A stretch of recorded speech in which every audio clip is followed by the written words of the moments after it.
काली थिला शिवरात्रि आउ मुई केंती मनाली आपण मानकु कहमी। पहला तो समस्त को मोर जुहार।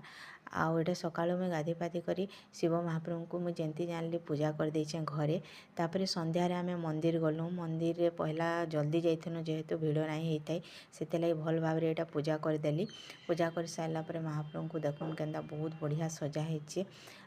तार परे टिके परे आलती देले। आलती दे साइला परे तापरे आमे दीप जाली करी बसवा लई जागा खोजनु। जागा खोजी करी एटा बसी पड़ीचु।